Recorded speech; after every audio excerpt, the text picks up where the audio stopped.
Jueves 10 de noviembre, bienvenidas y bienvenidos. Esto es Noticias 7, como siempre, un repaso por los hechos más importantes del acontecer nacional e internacional. Llama la atención en lo deportivo que hoy la selección ecuatoriana de fútbol se enfrenta a la de Uruguay rumbo a las eliminatorias. Queremos llegar hasta Rusia 2018 y hoy es la oportunidad de que esos 3 puntos regresen al territorio ecuatoriano. Estará Diego Valencia más adelante dándonos los detalles de este encuentro deportivo. Con eso iniciamos. Esta es nuestra propuesta informativa.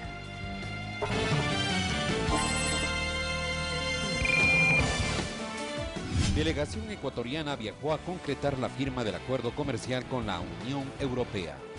El gobierno nacional investigará un posible acto de corrupción de un funcionario del Cordicom. Guillermo Lasso y Andrés Páez inscribieron su binomio ante el CNE. Diversas reacciones generó la victoria de Donald Trump a nivel mundial. Varios mandatarios felicitaron al presidente electo.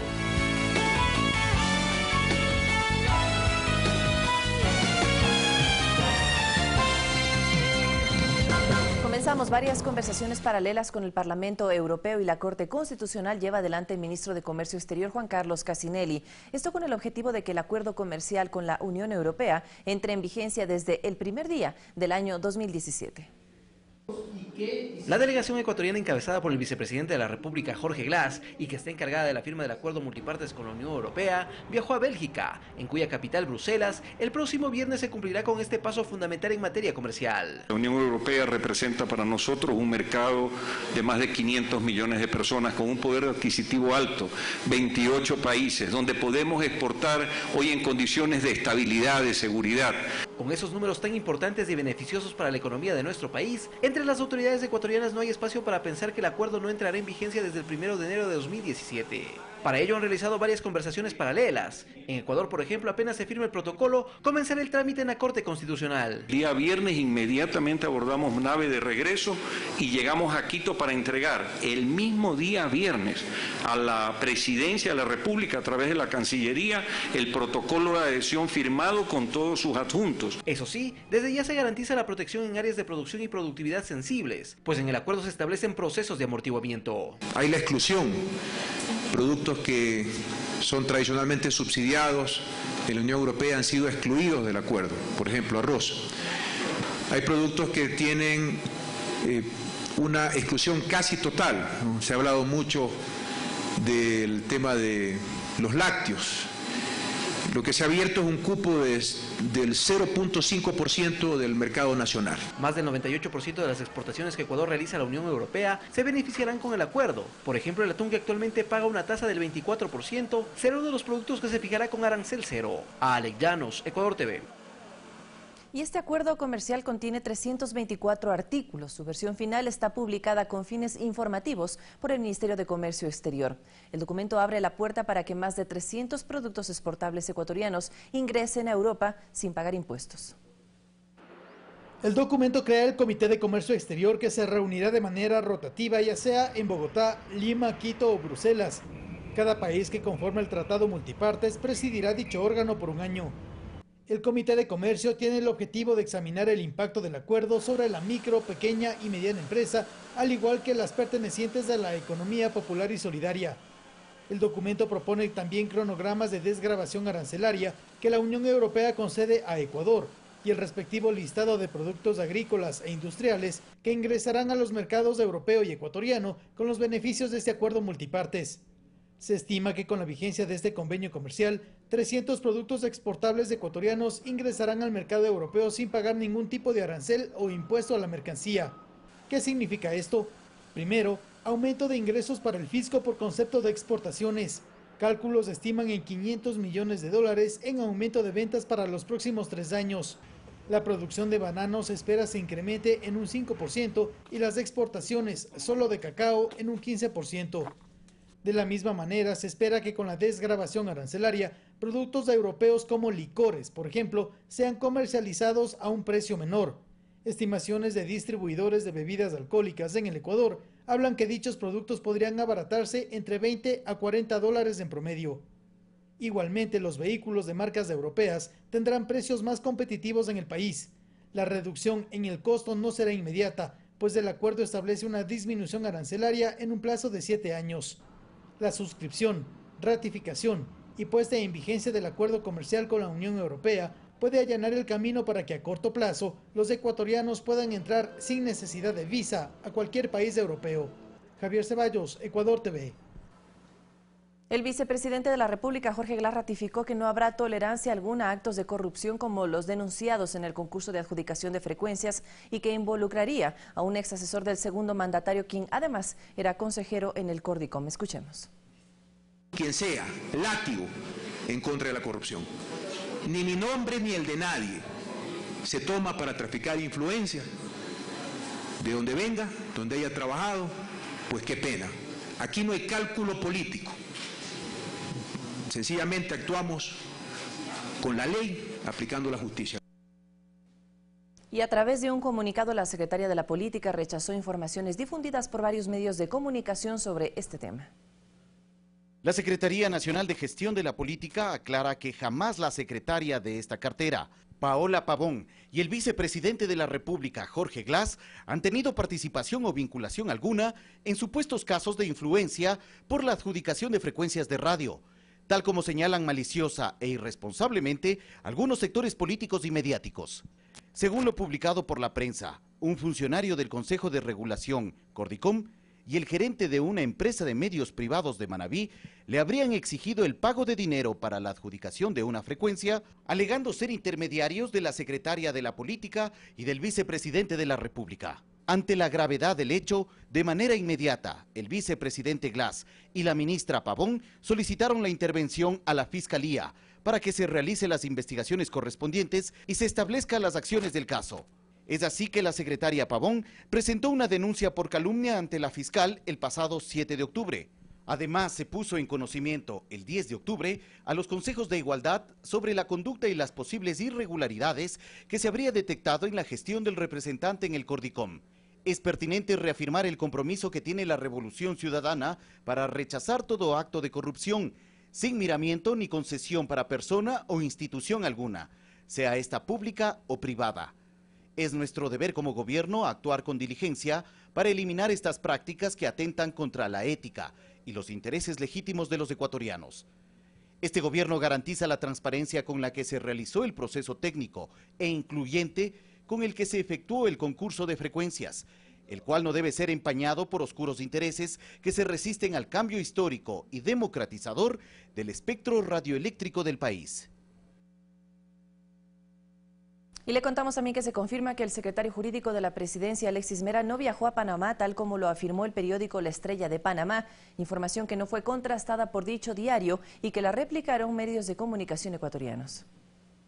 Hace una semana el diario La Estrella de Panamá aseguró que Alexis Mera, secretario jurídico de la Presidencia de la República, estuvo días atrás en Panamá para impedir que se haga público un supuesto informe en contra del vicepresidente Jorge Glass. Sin embargo, la información de la visita de Mera no habría sido contrastada con documentos oficiales por parte de dicho medio. Y es que según el Servicio Nacional de Migración de Panamá, Alexis Mera registra 4 movimientos migratorios, todos efectuados en el año 2015. Mera ingresó a Panamá el 30 de octubre del año pasado y salió al día siguiente. El tercer movimiento lo realizó el 3 de noviembre también del año pasado, pero tan solo fue por tránsito, ya que su destino final fue Holanda. Rumbo a este país salió a las 18 horas de aquel día.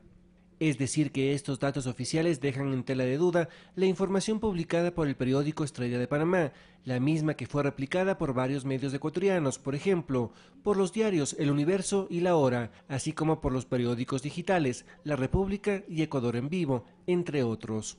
El sábado anterior, el propio presidente Rafael Correa ya dio a conocer que Alexis Mera nunca estuvo en Panamá en este 2016. Sin embargo, lo curioso del caso es que lo publicado por el medio caribeño no partiría a través de una investigación propia, sino de fuentes como el precandidato a la Asamblea Nacional por Creo, Fernando Villavicencio, así como por Andrés Páez, candidato a la vicepresidencia de la República por el mismo movimiento. Pero estos señores solo hablan con odio en contra de quienes hoy ellos enfrentan, que es el gobierno, pero no hablan de quienes tienen al lado, pues. Y tampoco hablan de quienes los mantienen a ellos. Y cuando buscamos también la investigación para responsabilizar a los culpables del feriado, ahí no quieren. Además, según la propia subdirectora de la Estrella de Panamá, Ana Cerrud, se reprodujo información de medios ecuatorianos privados, entre ellos 2 digitales, Plan B y Focus Ecuador. En los 2 publica artículos Fernando Villavicencio. José Luis Quinteros, Ecuador TV.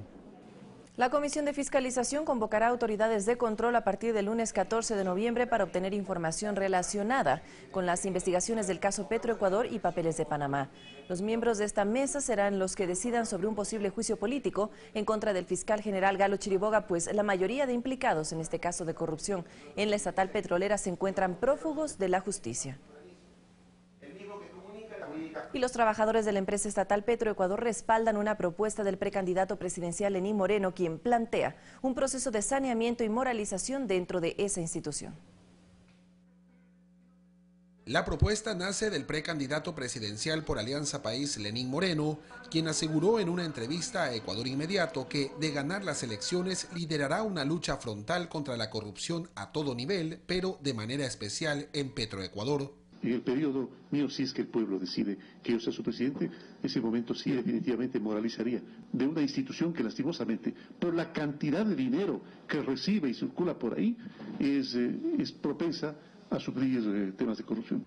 Para el efecto, el ex segundo mandatario no descarta solicitar asistencia a las Naciones Unidas para conformar una comisión especializada que, según dijo, permitirá moralizar la estatal petrolera y para la cual mocionó ya algunos perfiles. María Fernanda Espinosa, Miguel Carvajal, Fabián Corral, Julio César Trujillo, Carlos Ramírez, por ejemplo, que no necesariamente todas están vinculadas al gobierno, pero eso sí, pueden formar esa comisión para llevar adelante esta investigación. Son cerca de 3.000 las personas que laboran en Petroecuador a nivel nacional. Ellos consideran que este proceso de saneamiento planteado por Lenín Moreno bien puede empezar casa adentro. Aquí hay gente honesta, bastante honesta, y que lo ha demostrado con su capacidad y en su tiempo ha ido ganándose el respeto por su trabajo. Esos son los trabajadores petroleros, los obreros. Y que los actos de corrupción en los que están vinculados exdirectivos de la estatal petrolera no deberían afectar la estabilidad de sus empleados ni los procesos actuales de modernización ejecutados. Es el caso de la refinería en Esmeraldas. Y si hubo contratos que no están dentro de la cabalidad, nosotros no podemos responder por eso, podemos responder que técnicamente refinería está al 100%, compañero. En Guayaquil, César Eduarte, Ecuador TV. El Consejo Nacional Electoral receptó la inscripción del primer binomio presidencial. Guillermo Lasso y Andrés Páez registraron su postulación y ofrecieron ser el cambio que, según ellos, los ecuatorianos desean. Llegaron con la consigna de ser los abanderados del cambio. Al inscribir oficialmente sus candidaturas, Guillermo Lasso a la presidencia y Andrés Páez a la vicepresidencia reiteraron ante sus seguidores los principales puntos de su plan de gobierno y ofrecimientos de campaña. El ex banquero y ahora candidato presidencial expuso lo siguiente ante la ejecución de proyectos mineros. Nos hemos comprometido con Paul Carrasco a la no explotación minera. Convocaremos la consulta previa a la explotación de proyectos mineros en el Ecuador. Habló de fortalecer la economía orientada a la estructura familiar. Aseguró no subir el precio del gas, que derogará la ley de comunicación. Se refirió a la eliminación de impuestos para la importación de cocinas a gas, a promover incentivos para emprendimientos, mejorar el ingreso de jóvenes a las universidades y fortalecimiento de campañas de prevención para evitar el uso de drogas en la población juvenil. Dijo cómo financiará estos programas. El presupuesto de comunicación del gobierno lo vamos a destinar un programa de prevención de uso de drogas en escuelas y colegios del Ecuador. El candidato vicepresidencial Andrés Páez puso énfasis en la fiscalización del gobierno saliente. Que nosotros no vamos a perseguir a nadie, no vamos a ejercer venganza. A la par de la inscripción del binomio, también se oficializó la lista de candidatos a asambleístas nacionales de la Alianza Creo, Suma y coaliciones con otras organizaciones políticas. Guillermo Celi, presidente del movimiento Suma, encabezará la lista. A cuidar el bolsillo de los ecuatorianos y a generar trabajo, empleo digno y bien remunerado. La etapa de inscripción de candidaturas termina el 18 de noviembre. Para el próximo lunes, en horas de la tarde, está previsto el registro del binomio de Alianza País, integrado por Lenín Moreno y Jorge Glass. Javier Ceballos, Ecuador TV. Y Mauricio Pozo es el binomio presidencial del Partido Social Cristiano. El economista fue funcionario en el gobierno de Lucio Gutiérrez. Presento hoy a mi compañero de trabajo, un complemento a mi experiencia política. Así fue la presentación del que hasta ahora es el tercer binomio presidencial que se oficializa de cara a las elecciones de 2017. Cintia Viteri y Mauricio Pozo será la fórmula social cristiana. Vamos a enfrentar la carrera electoral buscando principalmente un cambio positivo. Las palabras de la candidata presidencial no fueron muchas, a diferencia de Pozo, quien ya dio un avance de que su competencia en el hipotético caso de llegar al poder será el manejo económico del país. Para eso este economista quiteño de 57 años asegura contar con la experiencia necesaria. No somos nuevos, no estamos aquí ofreciendo cosas que no hemos demostrado, ya lo hicimos. Ahí estuvo el Ecuador, ahí están los resultados y eso es lo que queremos hacer ahora. Y tendría razón, pues Mauricio Pozo fue ministro de Finanzas en el gobierno de Lucio Gutiérrez, en cuya administración se firmaron las cartas de intención con el Fondo Monetario Internacional. Nuestro principal socio comercial, Estados Unidos, seguirá siendo nuestro principal socio comercial. Es decisión de ese país, su presidente.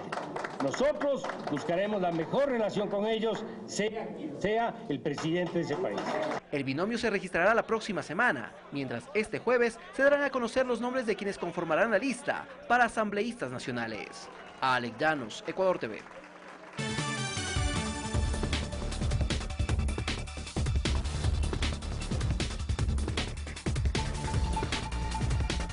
Es momento de revisar qué pasa en el resto del planeta y le contamos que Hillary Clinton reconoció su derrota. En declaraciones pidió a sus seguidores aceptar los resultados electorales. Esto mientras el presidente electo Donald Trump expresó su compromiso de gobernar para todos los ciudadanos estadounidenses. Fue el presidente electo Donald Trump quien se dirigió primero a sus simpatizantes. Mencionó que su mandato se centrará en reactivar a los Estados Unidos. Vamos a iniciar la labor urgente de reconstruir nuestra nación y renovar el sueño americano.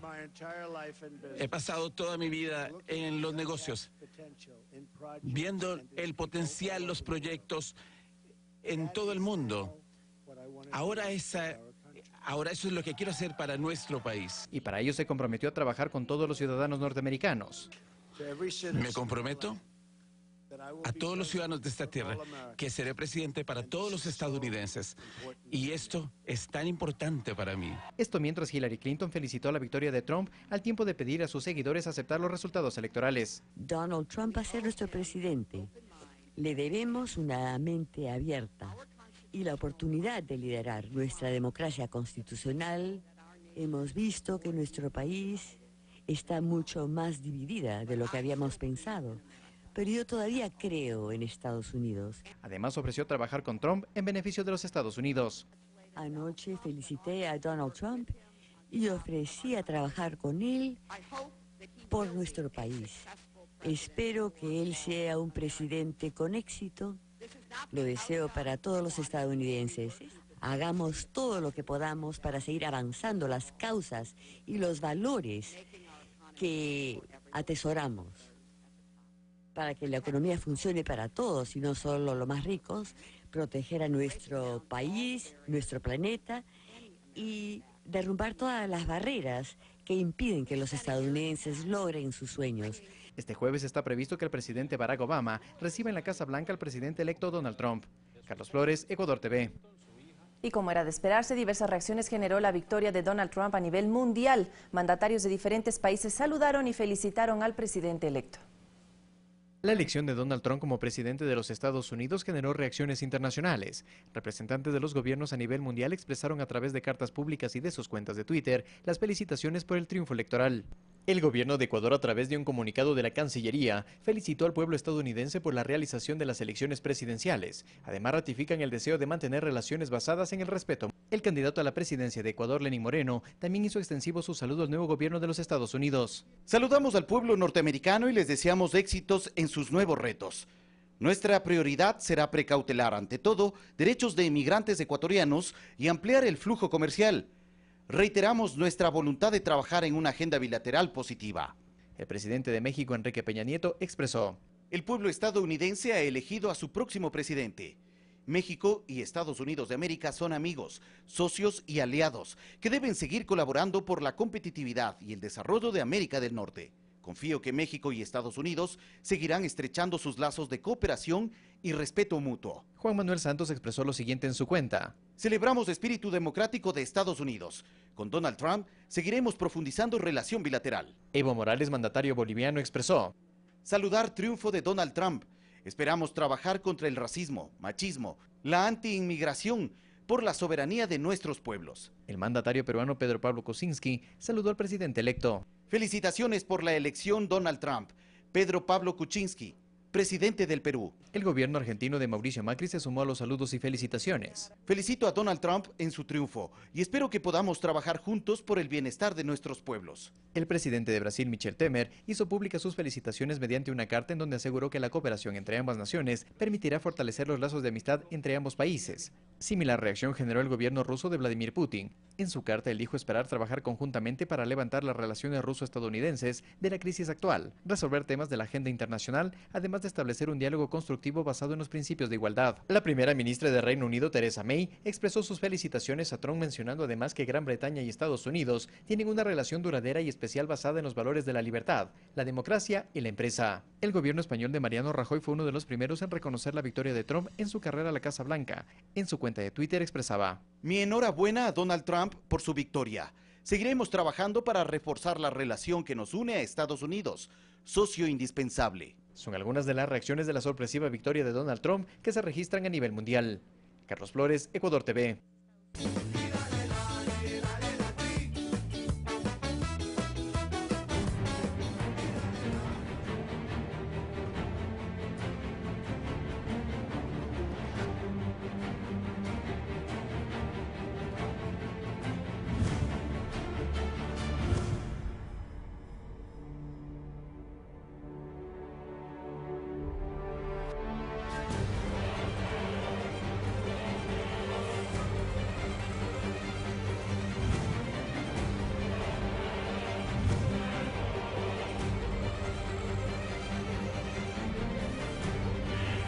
Con música de suspenso empezamos este segmento de deportes. Diego Valencia, ¿tendremos o no tendremos 3 puntos en esta eliminatoria? ¿No? Debe ser la tensión, me imagino. Yo creo. Están nerviosos los productores de deportes esta mañana. Después de ver los resultados en Estados Unidos, creo que todavía hay un poquito de suspenso y eso se traduce al deporte también. Es que es un partido difícil el que esta tarde tendremos frente a la selección de Uruguay a partir de las 18 horas en el Montevideo, en el centenario de Montevideo. Varias son las novedades que vamos a compartir con ustedes en esta apertura, pero antes, la expectativa que genera esta fecha número 11 de las eliminatorias, la penúltima de este año, de 2016. Hay muchas cosas que contarles, por ejemplo, de ese partido Colombia-Chile, del Brasil-Argentina y, por supuesto, del Uruguay frente a la selección de Ecuador. Esto y más en la siguiente nota con la que abrimos este primer segmento de deportes en Noticias 7. Este jueves volverá a rodar el esférico en 5 ciudades de Sudamérica con las emociones de la 11ª jornada de la eliminatoria mundialista rumbo a la Copa de Rusia 2018. Una fecha donde 5 selecciones pelearán por acceder a la zona de clasificación y por acortar distancia con los líderes. A primera hora en Barranquilla, Colombia recibirá desde las 15:30 a Chile en uno de los partidos más interesantes de la fecha. Después de la entrega de puntos a la Roja por el partido con Bolivia, la distancia entre estas selecciones es solo de 1 punto, por lo que el juego en Colombia será clave más allá de lo que suceda con la apelación de los del altiplano. Más adelante, a partir de las 18 horas, Uruguay será local en Montevideo ante Ecuador. Un juego de 2 combinados que se localizan en zona mundialista, pero donde los charrúas, imbatibles en su estadio y segundos de la eliminatoria, pretenden mantener la distancia ante una tri que recompuso su nivel en la última doble jornada y que ahora solo tiene 3 puntos de diferencia con la celeste. Media hora más tarde se desarrollarán 2 compromisos en simultáneo. El primero en Asunción entre Paraguay y Perú es la oportunidad clave de estos combinados para mantenerse en la pelea por los últimos cupos al Mundial. Ahora los guaraníes son séptimos con 15 puntos y a 2 de la zona de clasificación, mientras que los del RIMAC aparecen octavos con apenas 11 unidades, incluyendo las 3 arrebatadas por reglamento a Bolivia. El segundo choque de las 6 de la tarde de Ecuador será entre Venezuela y Bolivia, un compromiso de las dos últimas selecciones de la tabla sudamericana, donde los del altiplano pretenden seguir sorprendiendo y espera de la devolución de los puntos, continuar sumando unidades ante una Vinotinto que solo ha alcanzado 2 empates en las 10 fechas disputadas. Finalmente, desde las 18 horas con 45 minutos de nuestro país se presentará el plato fuerte de la jornada, cuando en Belo Horizonte, la líder de la clasificación, Brasil, reciba a su par argentino en el Clásico Sudamericano. El momento del albiceleste no es el mejor e inclusive aparece momentáneamente fuera del Mundial por su 6º casillero, pero confía en sumar puntos ante una verde amarela invicta desde que llegó Tite al banquillo técnico. Uruguay y Ecuador se verán las caras a partir de las 18 horas el día de hoy. Un partido en el que realmente la selección charrúa tiene una amplia ventaja, sobre todo jugando dentro de su estadio, en el mítico Centenario. A continuación vamos a repasar la previa, las potenciales alineaciones, los reemplazantes que han encontrado los técnicos ante las ausencias y, por supuesto, la propuesta táctica con la que pretenderá tanto Uruguay frente a la selección ecuatoriana y, por supuesto, Ecuador haciendo lo propio, ganar los 3 puntos o al menos uno el día de hoy. La selección ecuatoriana visitará a la de Uruguay este jueves desde las 18 horas en el Estadio Centenario de Montevideo por la fecha 11 de la eliminatoria a Rusia 2018. Los de Oscar Tabárez vienen sin derrotas en casa. Son favoritos para este encuentro y hasta el momento son segundos en la tabla de posiciones con 20 puntos. Sin embargo, el estratega deberá encontrar argumentos para el ataque por la ausencia de Edinson Cavani por acumulación de tarjetas amarillas. Tabárez perdió además a Abel Hernández del Hull City por lesión, pero recuperó a algunos elementos importantes como José María Jiménez, que hace dúo en la saga del Atlético de Madrid con el capitán Diego Godín. Y también volverá el jugador con más partidos en la historia de la selección celeste, Maximiliano Pereira, del Oporto de Portugal, recuperado de una lesión. La posible alineación estará con Fernando Muslera en la portería, Diego Godín, José María Jiménez y Maximiliano Pereira en defensa, Carlos Sánchez, Gastón Silva, Egidio Arévalo Ríos y Nicolás Lodeiro como laterales y por el medio, dejando más adelantado a Diego Roland junto a Cristian Estuani y Luis Suárez.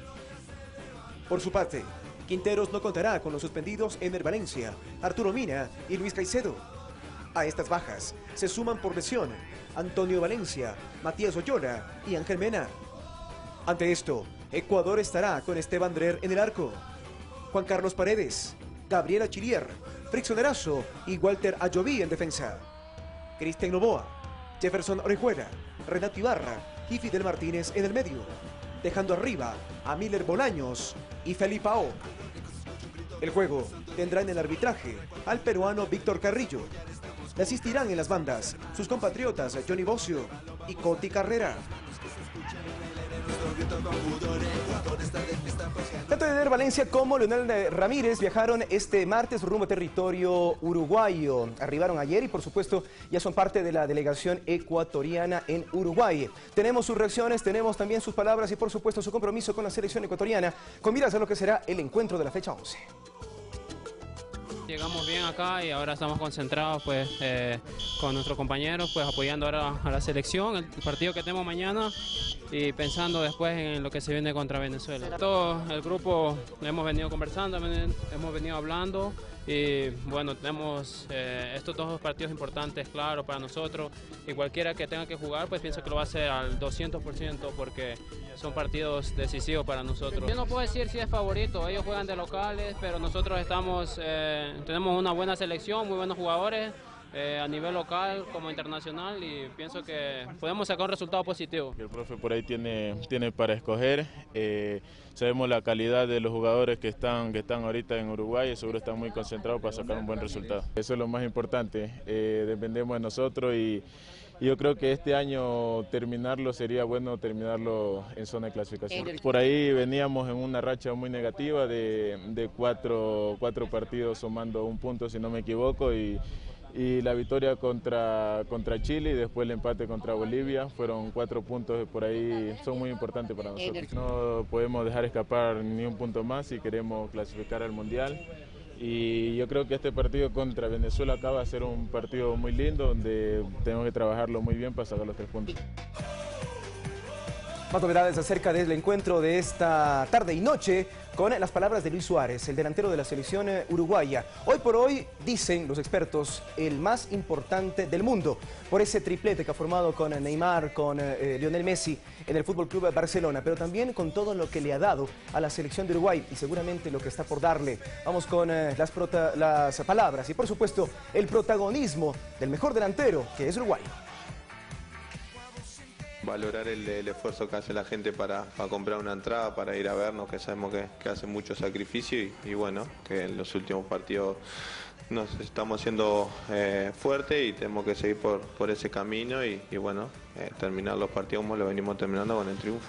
Bueno, no, obviamente que la baja de Eddie es muy importante porque es uno de nuestros principales delanteros y bueno, venía ayudando mucho con goles, con mucho trabajo al equipo que nos estaba viniendo bien. Ya sabíamos que el partido contra Ecuador no contábamos porque estaba suspendido y bueno, la lesión ahora creo que preocupa un poco, pero bueno, sabiendo cómo es Eddie, va a hacer todo lo posible para poder llegar al segundo y bueno, disfrutando del momento de lo de la bota de oro porque son momentos lindos, únicos y bueno, contento porque fue un año muy lindo con el club que se ganó todo y bueno, haber ayudado con goles siempre es lindo.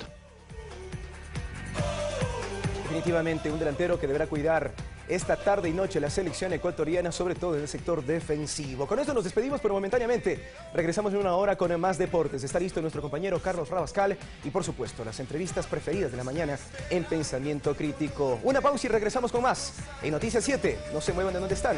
Esto es Ecuador TV.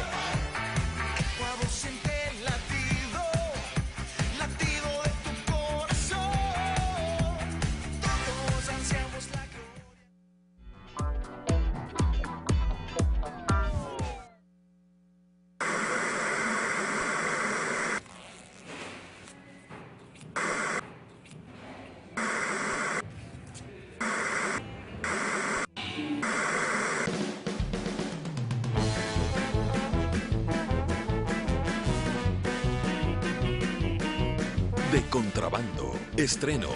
Jueves 10 de noviembre, 22 horas. Estoy en el oeste de Irlanda. Debo superar la adversidad en una costa azotada por tormentas.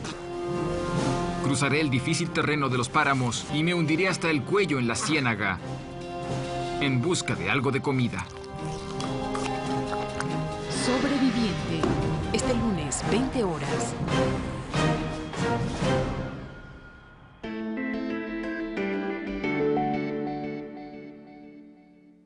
Desde que llevé mi oficina a la casa, todo está mucho más tranquilo, doctor. Mi bebé está creciendo, ya puede tomar leche, lo cual es buenísimo, porque Nutri está de promoción y bajó de precio. Mi bebé ya casi no se cae. Cada día hace menos berrinches. Y hace muchas menos travesuras. Todo está mucho más tranquilo, doctor. Le mencioné que Nutri bajó de precio. No te aseguramos una vida tranquila, pero sí un paso más para conseguirla. Vive bien. Vive Nutri. Un conflicto milenario. Suyan, nunca te lo perdonaré aún después de mi muerte. Pero en medio de tanto odio, florecerá un amor prohibido. Demos un paseo por el mercado. Llega una de las novelas de más éxito mundial que conquistará tu corazón. La princesa y el general. Guerra de pasiones. De lunes a viernes, 18 horas 30.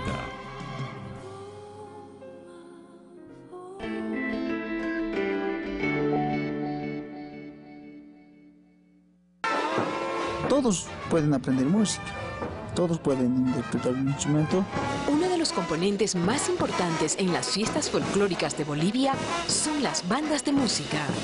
Con quienes hemos compartido viajes, experiencias, alegrías. Su compás y las vivencias que enfrentan sus integrantes. Una banda de Oruro en DOC TV, este sábado 17 horas.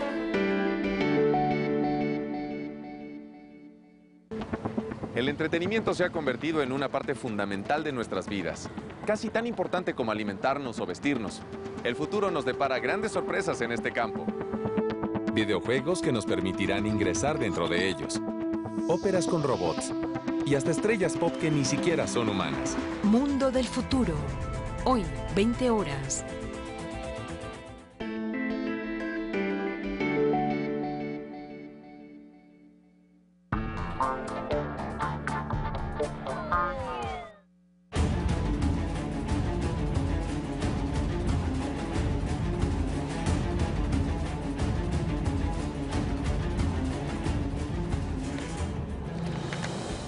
Muy buenos días, amigos televidentes, bienvenidos a Pensamiento Crítico en este jueves 10 de noviembre.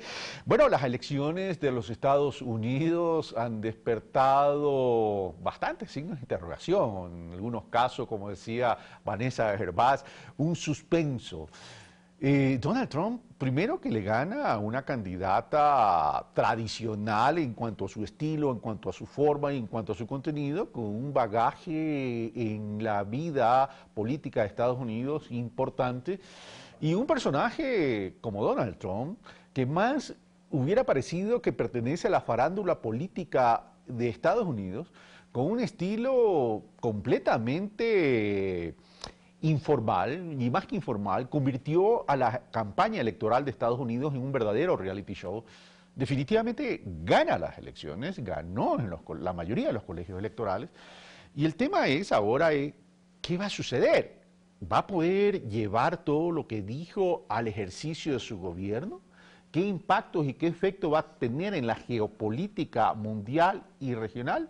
Lo vamos a analizar con Fander Falconi. Fander Falconi, ex canciller de la República, muchas gracias por haber aceptado nuestra invitación. ¿Te tomó de sorpresa el triunfo de Donald Trump? Carlos, buenos días, un gusto estar en tu programa. La verdad es que sí, yo hubiera esperado que gane la señora Clinton. Creo que estamos hablando del show más importante del planeta, junto quizás del Mundial de Fútbol, y Trump fue el mejor actor. Trump logró sintonizarse bien, particularmente con la clase media norteamericana, una sociedad que siente que no ha mejorado sus ingresos en los últimos 25 años, como lo dice Stiglitz, que no ha mejorado sus niveles de producción, y Trump tuvo un discurso justamente para ese sector de la sociedad, aunque ya viendo los resultados electorales, gana en todos los segmentos de la población, excepto en las mujeres educadas con educación superior. Que eso es normal, que no se haya dado por el discurso de él. Pero de todos modos, si uno mira los resultados, es los mejores resultados que ha tenido el Partido Republicano, gana en todos los segmentos de la sociedad, gana en algunos estados tradicionalmente que habían estado en manos de los demócratas.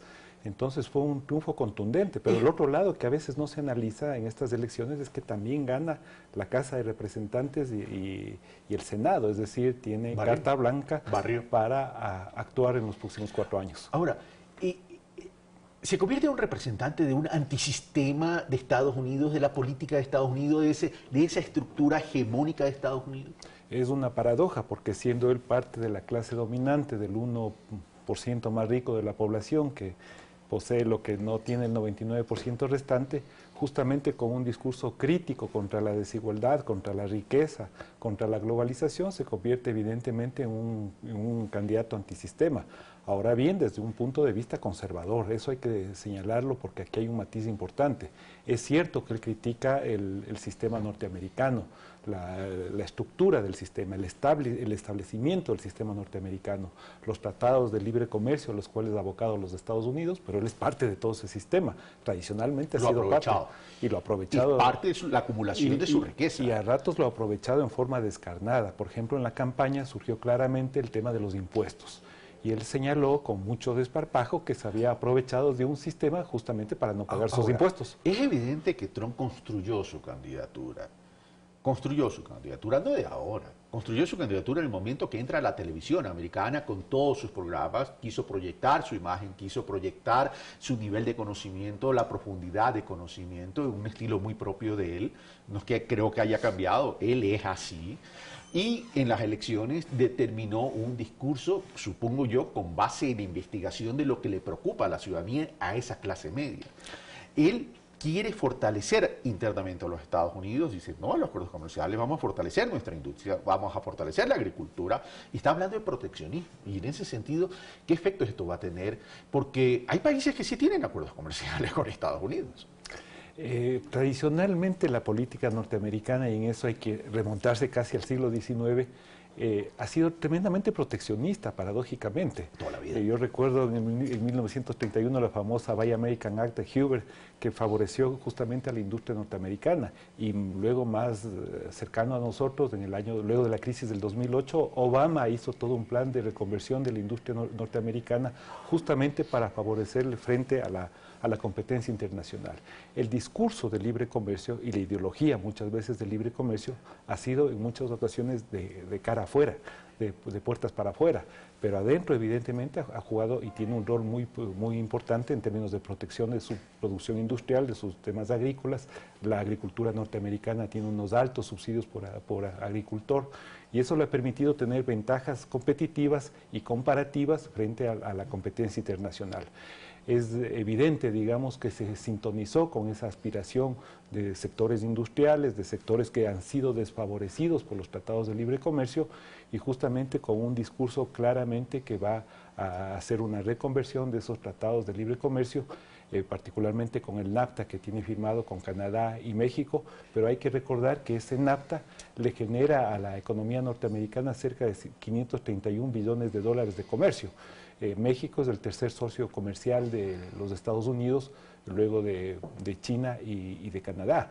Es decir, ya en la práctica vamos a tener que ver una conducción coherente, digamos, a ver si hay una conducción coherente entre el discurso y la práctica, tomando en cuenta todo el conjunto de intereses empresariales que hay en estos tratados. La clave pasaría, o la gran incógnita pasaría, si esos ingresos que tú mencionas, Fander, son generadores de empleo de forma masiva, porque de pronto ahí donde Trump dice, a ver, sí, nos entran estos ingresos, pero no estoy generando empleo, porque él ha puesto especial énfasis no solo en el tema de la protección, sino en la necesidad primero de proteger y luego de construir empleo. O sea, me da la impresión que incluso es hasta un discurso de izquierda. El empleo y la producción quizás es el elemento más sensible en los norteamericanos, y tal vez junto con los aspectos de seguridad. Y en la clase media fundamental. Y en la clase media. Incluso a ratos contradictoriamente más que la seguridad social, que es uno de los intereses y de las sensibilidades de los europeos fundamentalmente. No se habla mucho de los aspectos de seguridad social en los Estados Unidos, pero sí de la producción y del empleo.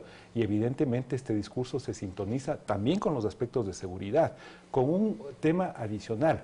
La seguridad ya no está extra fronteras, ya no es una motivación extra fronteras, está dentro. Creo que ahí hay que ver la serie esta Homeland de Netflix para ver todas las implicaciones que tiene los aspectos de seguridad a lo interno. En septiembre, casualmente yo estaba en Nueva York en ese momento, hubo un atentado, digamos, en pleno corazón de Manhattan, en la 27, a 5 cuadras del corazón de Manhattan, que es el Times Square. Es decir, los problemas de inseguridad ya no están puertas afuera, sino están dentro de la propia sociedad norteamericana, y Trump también se sintonizó bien con eso. ¿Y tú crees que Trump, en ese sentido, cambie la estrategia, la política de seguridad de Estados Unidos en relación a no preocuparse tanto afuera, no preocuparse tanto con el presupuesto militar afuera, sino más bien preocuparse casa adentro, porque es evidente que el tema está adentro? Lo dijo claramente en la campaña, dijo que va a retirar todas las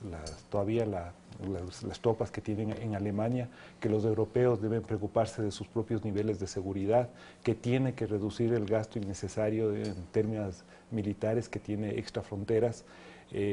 Ha planteado temas durísimos, digamos, de la relación internacional con México fundamentalmente, que creo que debe ser rechazado por todos los latinoamericanos por su posición antimigrante. Ha planteado una nueva agenda comercial con China, ha planteado una nueva visión de relaciones bilaterales con Rusia, es decir, ciertamente si se cumple todo lo que dijo Trump en campaña, va a haber una modificación de la geopolítica internacional. Ahora, pero en ese sentido, Estados Unidos, si es que se cumple todo esto, ¿va a tener más fuerza en el mundo? ¿O va a ceder terreno ante otras potencias? Aquí hay que recurrir quizás a los aspectos más de fondo. A mí me gustan mucho los análisis que hace Wallerstein, que hace Chomsky. Y ellos vienen sosteniendo después del atentado a las Torres Gemelas, el fatídico 11 de septiembre, que el mundo cambió. Y en ese cambio del mundo lo que está implicando es un declive, una pérdida de hegemonía de la sociedad y de la economía norteamericana. Es decir, los Estados Unidos dejó de ser esa potencia que ponía todas las reglas comerciales en el planeta. Hoy hay nuevos bloques emergentes, Brasil, Rusia, India, China, los llamados BRICS, son grandes competidores de la economía norteamericana. Hay una pérdida de hegemonía incluso en los aspectos culturales que generalmente dominaron el planeta. Entonces estamos frente a un nuevo planeta en un escenario, digamos, de una modernización coloidal, es decir, donde todo se va modificando y las reglas políticas también. Pero en ese sentido, de pronto Trump dice, a ver, pongamos un momento el freno, fortalezcámonos internamente, evitemos que la inversión asiática entre y se tome nuestras industrias, recuperemos nuestras industrias emblemáticas que han sido un ícono en el mundo, generemos esa clase media fuerte, reconceptualicemos el tema de seguridad y de ahí, una vez fuerte, pensemos en recuperar la posición externamente.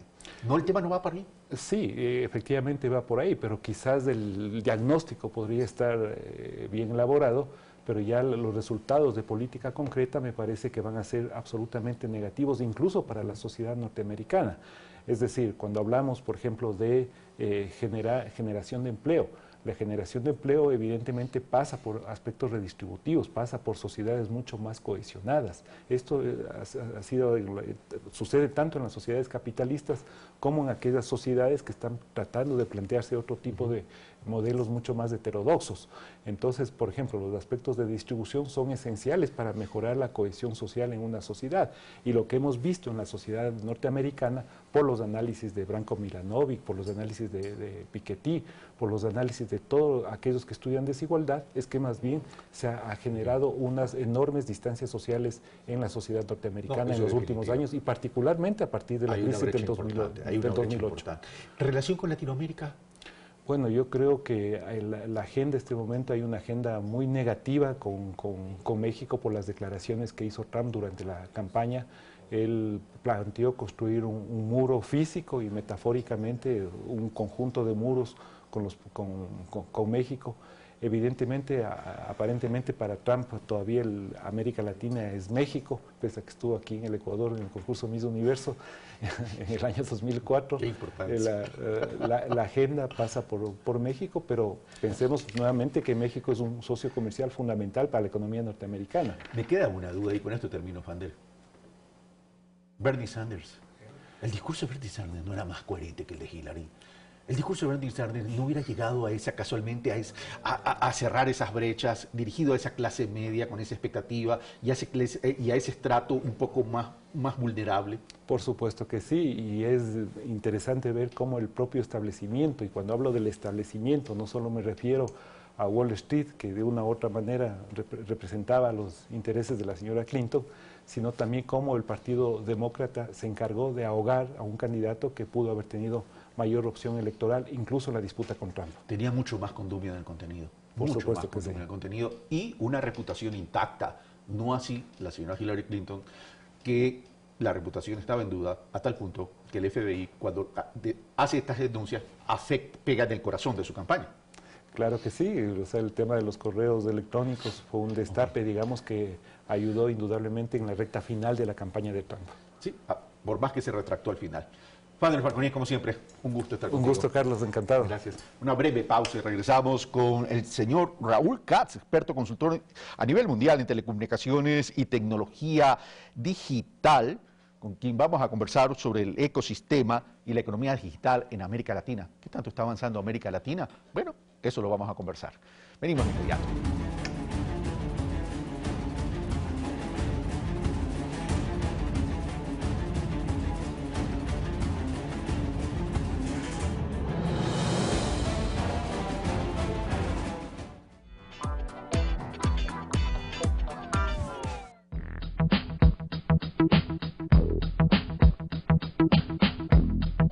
las cirugías plásticas, cada vez más comunes en el mundo entero. Pero ¿hasta dónde estaría usted dispuesto a llegar con ellas? ¿Sabe cuáles son los beneficios y los posibles riesgos de estos procedimientos quirúrgicos? Se lo contaremos al mediodía. Por supuesto que sí, le esperamos entonces. Por Ecuador TV.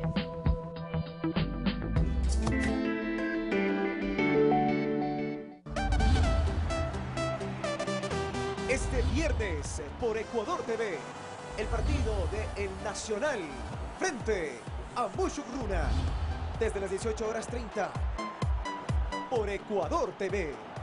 Somos fútbol.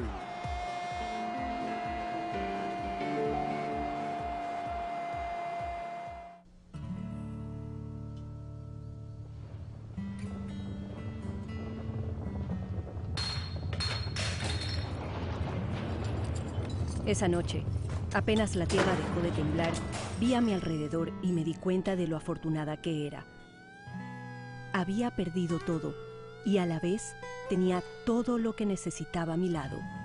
Después de todo, son las limitaciones las que nos vuelven más fuertes.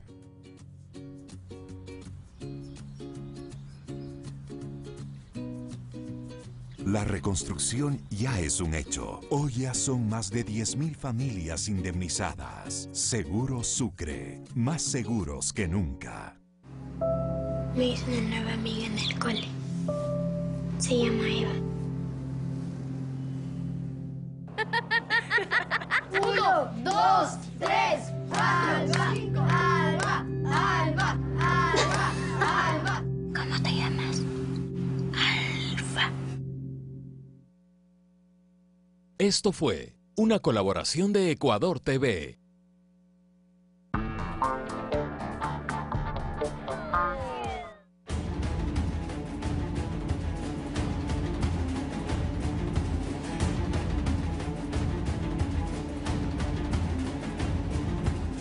Bueno, continuamos con Pensamiento Crítico y como le había anunciado tenemos la presencia de Raúl Katz, experto y consultor de telecomunicaciones y tecnología mundial. ¿Con quién vamos a hablar? ¿Qué está pasando en Latinoamérica en relación a estos temas, ecosistema y economía digital en América Latina?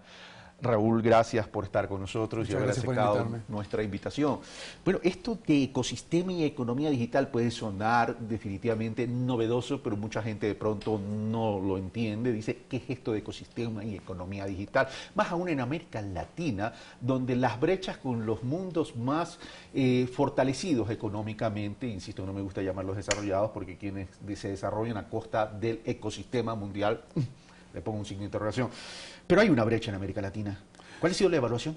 Claro, empecemos por definir qué es lo que es el ecosistema digital, que en realidad nosotros lo definimos en función de tres dimensiones, digamos, lo que nosotros llamamos la digitalización del consumo. Es decir, cómo nosotros como individuos nos articulamos con el Internet, con las tecnologías de información y comunicación para acceder a contenidos, entretenimiento, comunicarnos entre sí, llevar adelante compras de comercio electrónico, gobierno electrónico y demás. Eso lo llamamos la digitalización del consumo. La segunda dimensión es lo que llamamos la digitalización de procesos productivos, es decir, cómo la matriz productiva, las empresas asimilan todo este conjunto de tecnologías para aumentar su nivel de productividad, su nivel de eficiencia.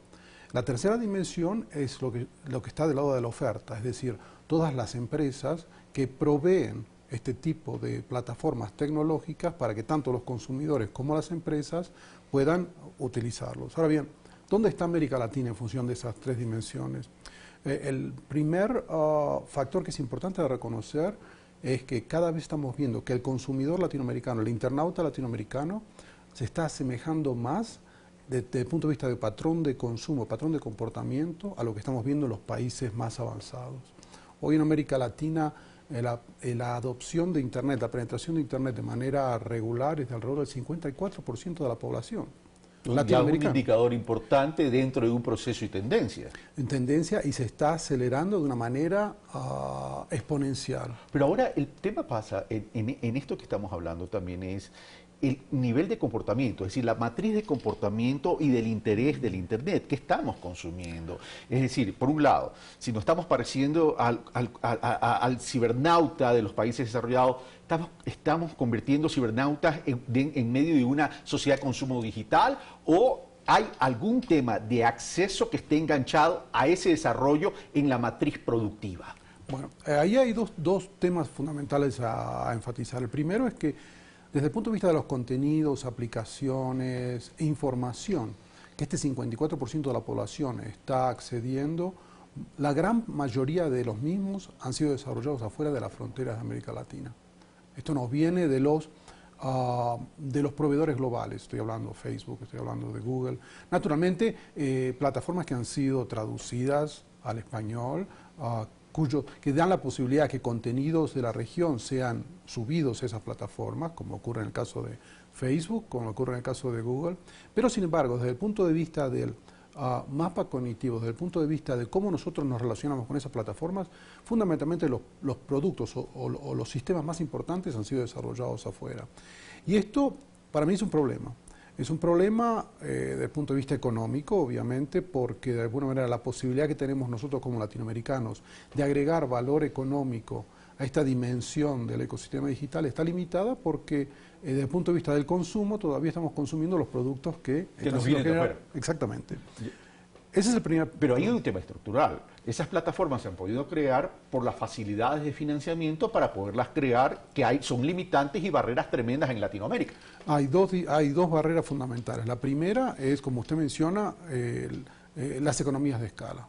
Hoy por hoy, cuando yo sumo el nivel de inversión de Google, Facebook y Amazon, estas tres están invirtiendo desde el punto de vista de investigación y desarrollo aproximadamente lo que todos los gobiernos de América Latina están invirtiendo desde el punto de vista de desarrollo de productos digitales.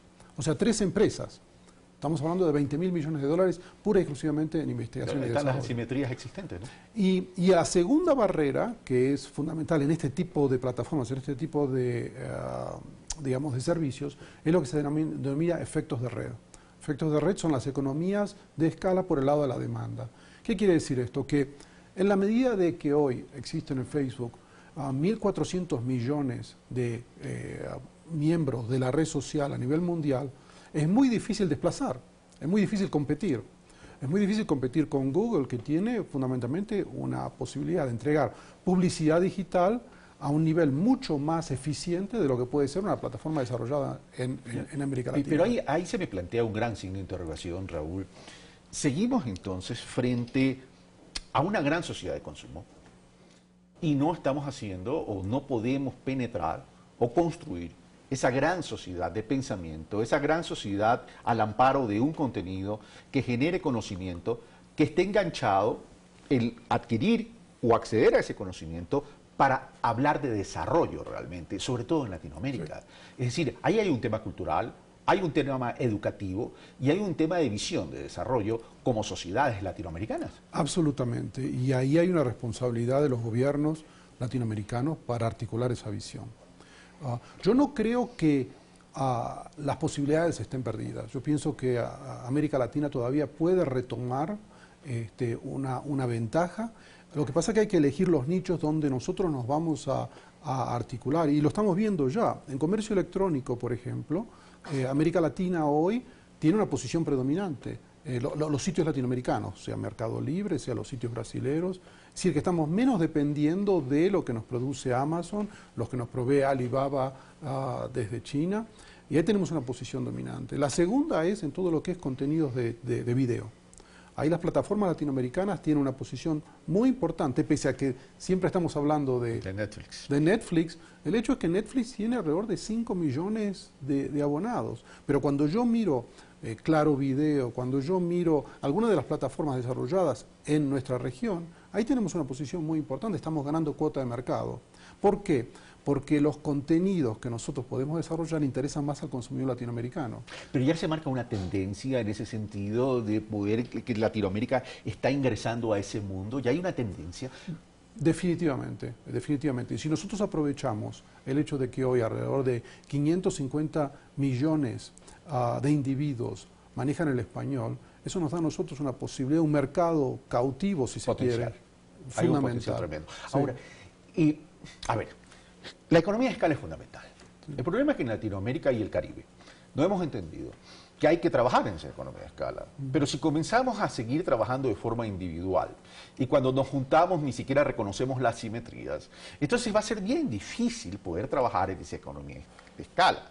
Entonces, para hablar en términos prácticos de la integración regional y dejar los términos retóricos que les gustan a los políticos para lucirse, la integración en términos prácticos debería estar apuntado a establecer políticas públicas comunes y a establecer niveles de financiamiento comunes para tener ese potencial y ese poderío de recursos para poder desarrollar todo esto. Sin embargo, seguimos hablando y no hemos comprendido que es el momento de la acción. Sí. Yo veo en realidad, justamente en términos de lo que usted plantea, que la responsabilidad fundamental acá es de carácter institucional, que es la política pública, pero no solamente desde el punto de vista de la formulación de la política pública, que dice, este es nuestro objetivo, sino también desde el punto de vista de centralización de las entidades que están desarrollando políticas públicas en términos de, por ejemplo, lo que existe en Ecuador, de un Ministerio de Telecomunicación y Sociedad de la Información, pero una unidad central que esté dictando los objetivos, de un poder ejecutivo que asuma que la economía digital es un factor fundamental de desarrollo económico. Hoy, el ecosistema digital representa alrededor del 5% del Producto Interno Bruto. Entonces ya, para nosotros, tenemos que comenzar a integrarlo en las estrategias de desarrollo económico a largo plazo. Y en ese sentido la articulación no solo debería, pregunto, ser de parte del Estado a través de los gobiernos, sino que habría que articular con el sector empresarial, con la academia y con otros sectores que apuntalen todo esto. Totalmente, y hay responsabilidades también del sector privado. Sobre todo la gran empresa latinoamericana todavía no está innovando a ritmos de lo que tendría que innovar para comenzar a ser competitiva a nivel mundial. Los informes del Banco Mundial reflejan un tema traumático cuando uno lee el indicador de inversión de Latinoamérica para temas de proceso de innovación en relación a otras regiones. Sí. Y ya para terminar, Raúl, ¿ha hecho una evaluación del Ecuador? ¿Cómo estamos? El Ecuador está a una escala latinoamericana desde el punto de vista de la digitalización del consumo. Desde el punto de vista de la digitalización de procesos productivos, todavía hay terreno por cumplir. Pero esto ocurre para el resto de América Latina. Quizás Chile y Colombia están un poco más avanzados desde el punto de vista de digitalización de la producción, pero todavía, y uno de los problemas fundamentales en la digitalización de la producción es cómo llevar a las pymes. La pequeña y mediana empresa todavía no tiene esa capacidad de innovar, de adoptar tecnología que la puede tener una gran empresa. Y entonces, en la medida que la pequeña y mediana empresa representa alrededor del 80% de la matriz productiva, ¿cómo hacemos que esas pequeñas y medianas empresas comiencen a tecnologizarse? Y ahí es donde uno comprende, porque esas son las grandes generadoras de empleo, pero sin embargo son las que más barreras tienen para entrar a esa era de digitalización. Sí, Raúl, ¿algún mensaje en relación a este tema? No, fundamentalmente que lo que yo estoy viendo es que Ecuador está asumiendo, hay un liderazgo, hay una centralización institucional y ahora es, como usted dice, plantear las políticas públicas y ponerse a trabajar. Sí, y el tema financiamiento de pronto, le pregunto, y con esto terminó Raúl, ¿el mercado de capitales podría ayudar a avanzar más en este tema? Absolutamente. El capital de inversión en este sector es, como yo digo, es una gota de agua en relación a las necesidades. El conjunto de América Latina está recibiendo capital de riesgo de alrededor de 400 millones de dólares. Eso no es nada. ¿Cuánto me dijo? 400 millones. No es nada con respecto a lo que necesitamos. Raúl, muchas gracias por compartir con nuestros televidentes este análisis de cómo está comportándose América Latina frente a un gran reto, que es una realidad, por más que no querramos. El mundo está globalizado y esto es una herramienta de la globalización. Ineludible. Gracias. Y para ustedes, amigos televidentes, son insumos para generar pensamiento crítico, para que usted y yo tomemos conciencia hacia dónde queremos mirar. Yo los espero el día de mañana. Un fuerte abrazo.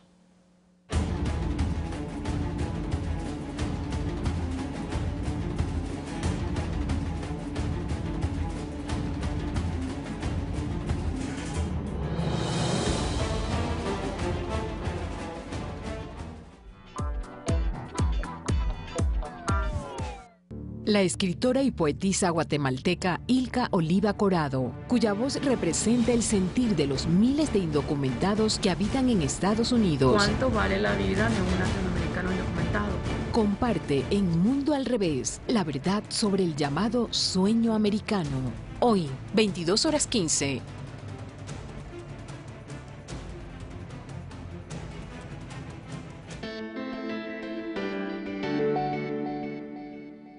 El alcantarillado hidrosanitario de Santo Domingo es un problema heredado por más de 50 años. El municipio de Santo Domingo invierte $102 millones, de los cuales 35 millones son un aporte del gobierno nacional.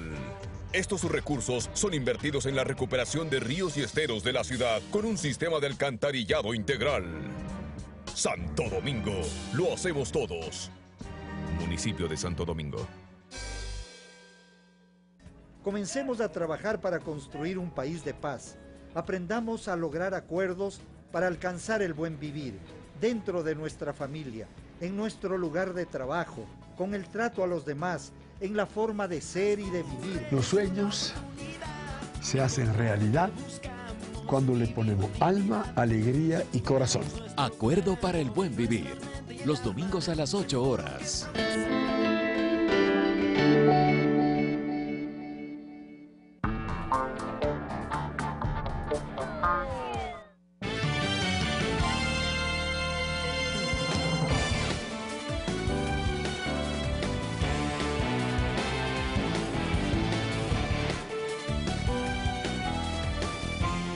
Jueves 10 de noviembre, muchísimas gracias por su sintonía. Seguimos informando. Esto es Noticias 7. En los estudios de Guayaquil se encuentra Abraham Verduga. Vanessa, es un gusto saludarte. Arrancamos de inmediato, entramos en materia. Esto es el servicio informativo de la televisión pública. Aquí los titulares.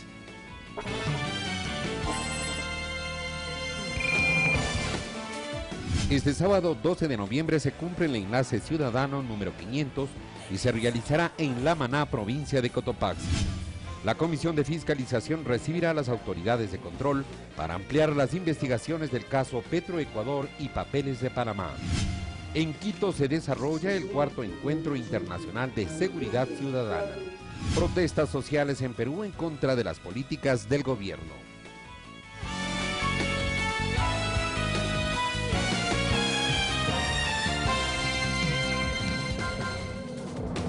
Este 12 de noviembre se desarrollará el enlace ciudadano número 500 en La Maná, provincia de Cotopaxi.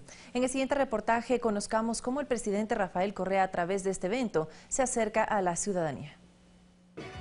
Hatun saludame tucuna, Ibacho Canguichi, ay chamusca. Bueno, y estamos en el enlace 499. Se cumplen casi 10 años en los cuales por primera vez un presidente de la República mantiene un contacto directo con sus mandantes cada día sábado. En un espacio que dura aproximadamente 3 horas, el jefe de Estado informa, rinde cuentas y profundiza temas del acontecer nacional e internacional. Un programa que constituye un mecanismo de comunicación que se ciñe a las disposiciones constitucionales y al derecho de los ecuatorianos de conocer los pormenores del manejo del país. Su primera edición se cumplió el 20 de enero del 2007 y desde entonces el Enlace Ciudadano ha recorrido más de 1 millón de kilómetros cubriendo las 24 provincias del territorio nacional. Si bien se ha realizado en principales ciudades como Quito, Guayaquil y Cuenca, este espacio ha llegado a parroquias como Célica, Huaquillas, Isla Santa Cruz, Puellaro, Juján, Pujilí, Malacatos, Tena, Limón Insaza y muchas más, que nunca antes imaginaron tener a un presidente hablando con ellos tan cerca de sus hogares. Aquí está el compañero Vicente Coacota, que es el que me hizo la invitación. Muchas gracias, compañero Vicente. Él es un maestro, trabajador de la patria, que está trabajando ahí donde la vecina me dijo: presidente, ¿cuándo va a San Isidro? Con todo gusto, cuando pueda, compañero. Y aquí estamos, Vicente. El enlace también ha considerado el contacto con nuestros migrantes en todo el mundo, resaltando su papel fundamental en la construcción del Ecuador. A la vez, las sedes internacionales han respondido a las agendas que el presidente Correa ha cumplido para lograr alianzas bilaterales u apertura de espacios comerciales con otros países. Es así que se ha transmitido desde Estados Unidos, Cuba, México, Perú, Chile en América, en Europa, en Italia y España y en Asia desde China. Además, el espacio es retransmitido por cientos de medios de comunicación locales y nacionales. Hoy son más de 450 emisoras y canales de televisión que se unen voluntariamente y traducido a 9 lenguas ancestrales para no excluir a nadie de este derecho, que este próximo día sábado llegará a las 500 entregas. César García, Ecuador TV. La Comisión de Fiscalización de la Asamblea Nacional convocará a las autoridades de control a partir de la próxima semana para obtener información relacionada con las investigaciones de los casos Petroecuador y Papeles de Panamá. La Sala Especializada de Fiscalización sesionó esta mañana para abocar conocimiento de las resoluciones adoptadas por el Consejo de Administración Legislativa en días pasados, donde sugiere que se profundicen las investigaciones sobre el caso de corrupción en Petroecuador y la actuación de la Fiscalía. Para dar respuesta a aquella que ha sido una duda ciudadana y que ha causado, por supuesto, molestia en muchos ciudadanos. De esta manera se tiene previsto que a partir del lunes 14 de noviembre las autoridades de control comparezcan ante la comisión. En horas de la tarde estará compareciendo el señor Contralor General de la Nación, el Superintendente de Bancos, así como también el Director General del SRI. Y el día miércoles 16, el Fiscal General de la Nación. Marisol Peñafiel, quien integra también la Comisión de Justicia encargada en primera instancia de elaborar un informe relacionado con el tema, asegura que entonces ya se determinaron irregularidades que podían servir a las autoridades judiciales para tomar acciones. Habían algunos elementos precisos para determinar acciones correspondientes. Esta asamblea es la que ha puesto justamente las alertas necesarias al sistema de justicia y a las entidades de control para que tomen las acciones correspondientes. Sin embargo, ahora está en manos de la Comisión de Fiscalización el decidir sobre un posible juicio político en contra del fiscal general Galo Chiriboga, pues la mayoría de implicados en este caso de corrupción en la estatal petrolera se encuentran prófugos de la justicia. Como ecuatorianos debemos exigir que se aclare todo este proceso. No nos temblará la mano en llevar a un juicio político a quien corresponda. La resolución de la comisión presidida por María José Carrión podría conocerse una vez que concluyan las comparecencias de Alexis Moncayo, Ecuador TV. 7 de la mañana, 41 minutos, y la Comisión de Derechos de los Trabajadores de la Asamblea Nacional espera tener listo el proyecto de ley que reforma los feriados este diciembre. Para ello recibe a varios actores sociales y autoridades para analizar la propuesta. El proyecto de ley reformatoria a la Ley Orgánica de Servicio Público y al Código de Trabajo que envió el Ejecutivo a la Asamblea Nacional aborda dos temas. El principal es optimizar los feriados y promover la actividad turística tras el terremoto que vivió Ecuador el pasado abril. Que los días lunes y martes de carnaval se incluyan como día de descanso obligatorio, y en segundo lugar también se está proponiendo que cuando exista un día feriado que caiga sábado, se lo traslade a viernes, y si este día feriado cae domingo, se lo traslade a lunes. Para analizar esta propuesta ante la Comisión de Derechos de los Trabajadores comparecieron diversas autoridades, quienes explicaron la importancia de este proyecto. Tener la misma cantidad de días de descanso obligatorio todos los años. En este sentido, certeza para que la gente pueda planificar con sus familias las salidas, los descansos. Esto permitirá reactivar la economía ecuatoriana, pues según las cifras del Ministerio de Turismo, en el último feriado de 5 días se generó un movimiento económico de 78 millones de dólares, un 78% más que en 2015. Definitivamente esto lo que ayuda es a incentivar sobre todo el turismo interno, ¿no? Y desde luego las zonas deprimidas por el desastre natural, por el terremoto de abril, han experimentado, por ejemplo, en este último feriado, un incremento en la visitación absolutamente importante. La presidenta de la comisión, Margely Vázquez, anunció que prevé tener listo el informe para primer debate hasta la próxima semana y la culminación de este proyecto en el mes de diciembre. Olga Velasco, Ecuador TV.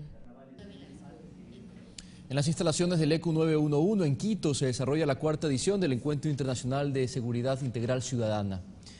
Vamos a ver las imágenes. Ahí tienen, este evento finalizará el viernes 11 de noviembre. Expertos nacionales y extranjeros analizan durante estos días temas como la atención integral de emergencias y desastres, estrategias de prevención al uso y consumo de drogas y nuevas tecnologías.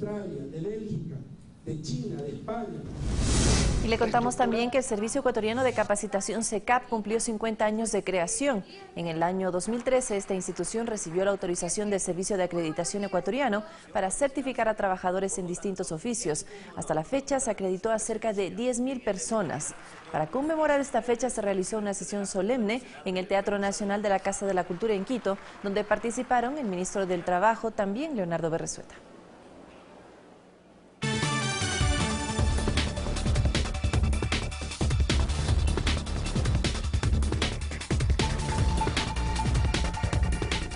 De inmediato, información fuera de nuestras fronteras y veamos qué pasa en Estados Unidos, donde se intensifican las protestas en los Estados Unidos tras el triunfo del republicano Donald Trump. En Nueva York, más de 5.000 personas se concentraron en la Torre Trump de Manhattan donde gritaron la frase «Donald no es mi presidente». La policía detuvo a 40 personas.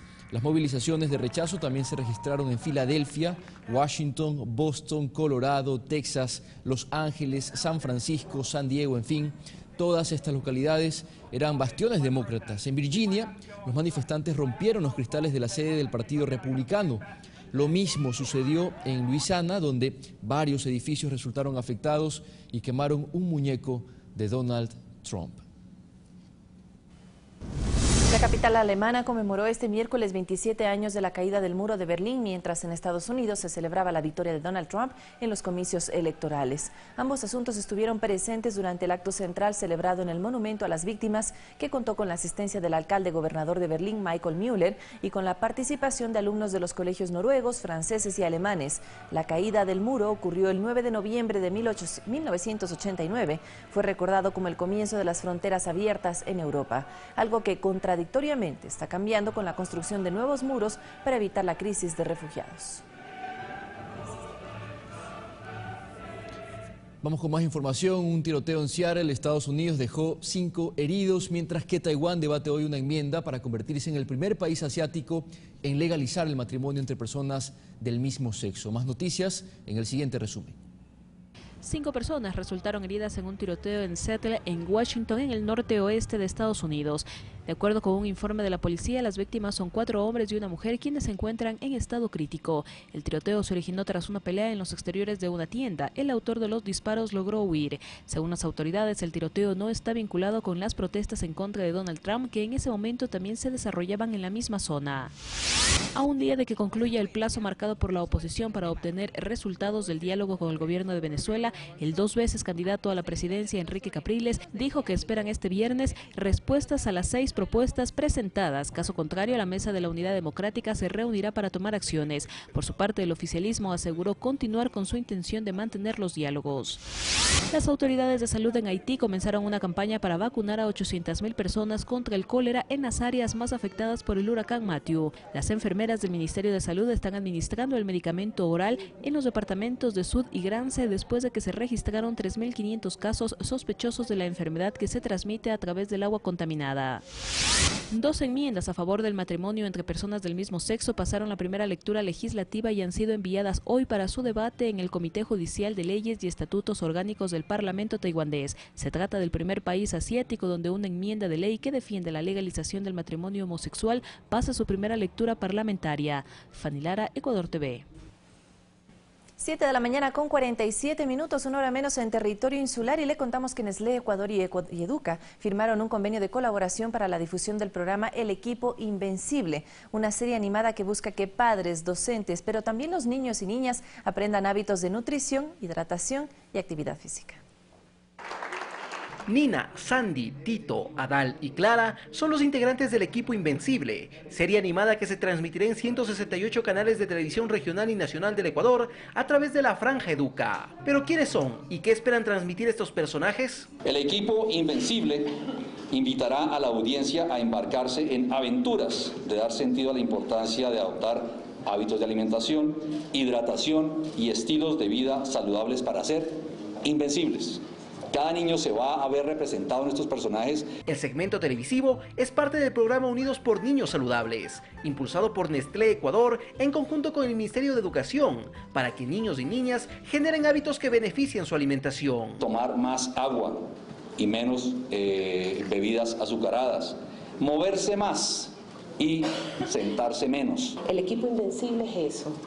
Un programa de televisión para niños de gran calidad. El impacto en audiencia obtenido por Educa durante los 4 años al aire, donde han presentado 1.400 capítulos, motiva aún más a los impulsores de esta iniciativa dirigida a los más pequeños de nuestros hogares. Este es un país que, a diferencia de otros países latinoamericanos y obviamente a diferencia de los países europeos, nunca conoció el concepto de televisión al servicio del público. El programa Niños Saludables lo inició Nestlé en 2008. A través del mismo se ha capacitado a 170.000 personas entre niños y docentes para que mejoren sus prácticas alimenticias. Alex Llanos, Ecuador TV.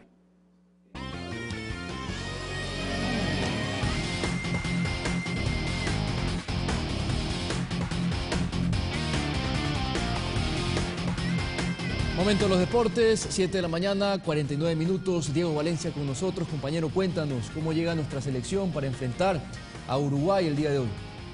¿Qué tal, Abraham? Buenos días. Como es consabido, con algunas bajas, pero con el ánimo arriba, con el compromiso renovado y, por supuesto, con algunas novedades que son analizadas sobre el partido de esta tarde y noche por parte de algunos seleccionados ecuatorianos que en su momento vistieron la camiseta amarillo, azul y rojo de nuestra selección de fútbol. Entre otros, Wagner Rivera dice, por ejemplo, que se puede obtener un resultado positivo esta noche. ¿Será verdad? Lo veremos a partir de las 18 horas. Pero aquí el criterio de aquellos que forjaron una historia que hasta el momento nos tiene con una expectativa importante de llegar a un nuevo mundial. Romper la historia en el centenario de Montevideo será el reto que asumirá este jueves la selección ecuatoriana de fútbol. Varios ex seleccionados no han podido alcanzar un resultado positivo cuando jugaron por la tricolor nacional. Para Alberto Montaño, el momento del equipo de todos es alentador y no se aleja del sueño de estar nuevamente en una cita mundialista. Bueno, sabemos que no tiene el pico alto de los 4 primeros partidos. Tenemos que reconocer que hay jugadores que no están jugando en sus clubes. Algunos están arrastrando algunas lesiones, entonces no podemos esperar que juegue al mismo nivel de los primeros 4 partidos. Por su parte, Wagner Rivera manifestó que en eliminatorias todos los rivales son complicados, más aún si se trata de un rival directo. Pero el ex lateral por derecha es optimista en el duelo ante los charrúas. Toda eliminatoria es complicada, a Ecuador le ha costado antes y cuando llegó al Mundial también le costó, fue sacrificado y se pudo obtener las clasificaciones en los mundiales anteriores. Pero yo creo que ahorita tiene las posibilidades intactas, ha sacado puntos afuera, esperemos que pueda seguir en esta misma racha, que pueda conseguir puntos, más que todo ahora de local, y yo creo que no va a haber ningún inconveniente y podemos estar en Rusia. Wagner Rivera, vaya que recuerdos de uno de los mejores laterales del Ecuador. Y por supuesto, de todo el fútbol sudamericano. Recuerden que estuvo en Brasil y por supuesto también formó parte de la selección ecuatoriana. Pero ¿qué opinan los uruguayos residentes en el Ecuador? También los que están inmersos en todo lo que significa el fútbol nacional. Por ejemplo, el director técnico Alfredo Arias del Club Sport Emelec dice que será un partido complicado, más allá del favoritismo del que goza la selección charrúa. Un partido como todos estos, muy bravo, muy difícil para los dos. En una fecha que ha coincidido que tienen bajas todos los equipos, fundamentalmente Ecuador, ¿no? Ecuador va con varios menos a un reducto como el Estadio Centenario que Uruguay viene siendo inexpugnable, o sea, ha ganado prácticamente todos los puntos. Va a ser difícil para Ecuador, sí, pero también va a ser difícil para Uruguay porque no es fácil en estas instancias convertir el primer gol, no es fácil, yo lo veo como un partido muy parejo. ¿A quién cree que le pesen más las ausencias? ¿A Ecuador o Uruguay? Ecuador. Creo que Ecuador. Creo que tiene más ausencias y más determinantes. ¿Cuánto puede pesar ese sentido de que juega en condición de local, no le han marcado goles a esta selección uruguaya? Es muy difícil jugarlo de local, sobre todo a Uruguay. Sí, se ha hecho muy fuerte Uruguay. A través del proceso de Tavares, que lleva muchísimos años, esta es la eliminatoria que más fuerte se ha hecho, increíblemente, cuando se pensaba que iba a ser más difícil porque a Uruguay le faltaba al principio 6-7 partidos Suárez. ¿Recuerdan? Ahora ya nadie se acuerda, pero para nosotros los uruguayos era muy traumático enfrentar una eliminatoria sin Suárez, los primeros 6 partidos, 7 partidos. E increíblemente fue cuando más fuerte se hizo Uruguay, se unieron, jugaron muy en conjunto, muy solidarios. Y hemos conseguido allá unos resultados buenísimos, como dices tú, invicto. Está con mucha confianza Uruguay. Por eso decía que las ausencias me parece que puedan mellar más a un equipo como el ecuatoriano, que ha venido en un altibajo, ¿no? Arrancó muy bien, después bajó y ahora esta última anterior fecha logró buenos puntos. La selección ecuatoriana ha tenido en su historia varios referentes que por supuesto forjaron primero una gran historia en sus clubes. Uno de ellos es Jimmy Montanero, cómo no recordar aquel defensor central que ahora trabaja junto con José Francisco Ceballos en la dirigencia de Barcelona. Definitivamente una voz autorizada para opinar lo que se le viene a la selección ecuatoriana por la fecha 11 frente a los uruguayos. Los partidos con Uruguay son muy difíciles. Me gusta el juego uruguayo, fuerte, que no deja perder nada, va siempre a ganar y eso es algo que conocí desde siempre y por eso lo practiqué, y ahora quisiera que la gente que está a mi alrededor también meta cuando tiene que meter. Si están tomados en cuenta en la selección uruguaya y si están tomados en cuenta en la selección ecuatoriana es por algo, por sus atributos, por sus virtudes, por su entrega. De ahí en más hay que esperar dentro de los 90 minutos que se desarrolle un buen partido, un gran partido, donde cada uno de los chicos puedan demostrar por qué están allí, por qué han sido convocados, y el que no, pues la historia siempre nos jugará así. ¿En qué preocuparse por el funcionamiento tanto de Uruguay? Hay que preocuparnos en lo nuestro, hay que ver las virtudes del rival. Sabemos el potencial que tiene Uruguay por la garra, por la entrega que ellos ponen, y de ahí lo que tiene Ecuador. Cada uno analice desde su punto de vista qué es lo que tiene y sobre eso trabajar. Indudablemente uno trabaja sobre las virtudes y hace que nuestras virtudes resalten y sean mucho mejores en el partido. Pero ¿qué opinan los aficionados? Ayer Soledad Rodríguez estuvo por las principales calles de Quito consultando precisamente el criterio de los aficionados al fútbol nacional. Les adelantamos, no aparecemos como los grandes favoritos como en otras jornadas, pero en todo caso existe la confianza al menos de rescatar un punto esta noche cuando enfrentemos a la selección de Uruguay en el Centenario a partir de las 18 horas.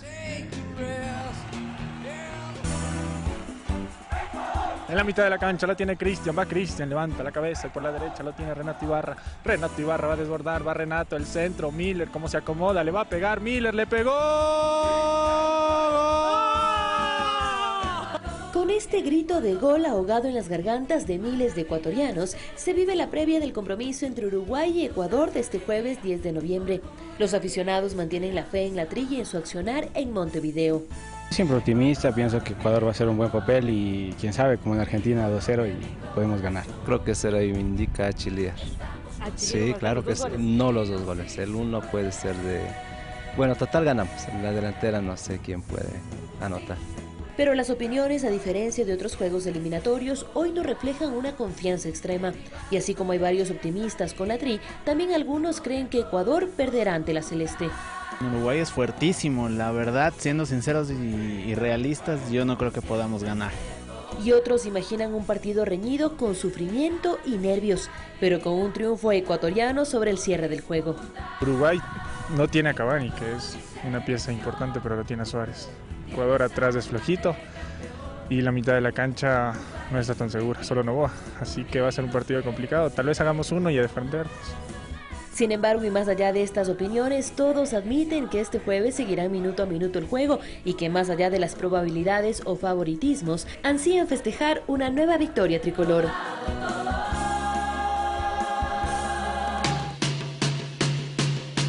Mientras tanto, Brasil y Argentina van a protagonizar un nuevo frente a frente del Clásico Sudamericano.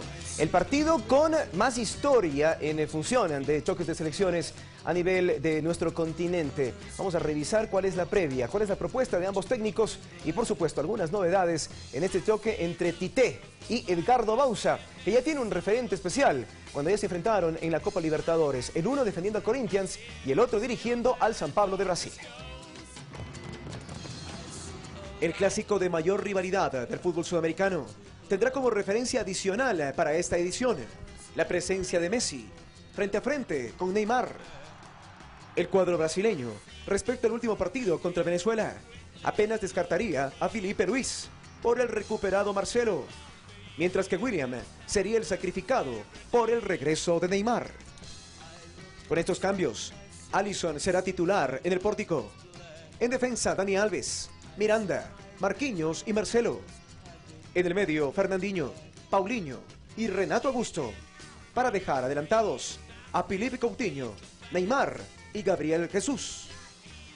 Por su parte, el último año en el que la poderosa selección argentina quedó fuera de una Copa del Mundo fue en la eliminatoria de México 70.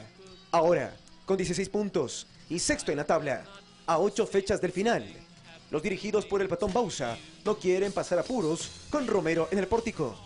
En defensa, Zabaleta, Otamendi, Funes Mori y más.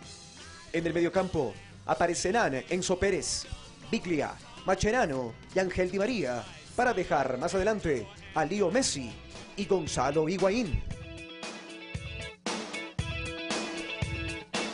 Hasta aquí los deportes, que tengan un día repleto, ojalá que de goles de la selección ecuatoriana y por supuesto de muchas razones para sonreír. Nos volveremos a ver a las 13 horas con más información deportiva en El Equipo, aquí en la señal tricolor de la pasión. Todos a hinchar por la selección, a enviarle buenas vibras y sobre todo a apoyar a quienes más lo necesitan, sobre todo en el caso de Oscar Achillier. Le han cargado mucho, sobre todo a través de las redes sociales, no merece ese trato. Tratemos de tener un poco de empatía.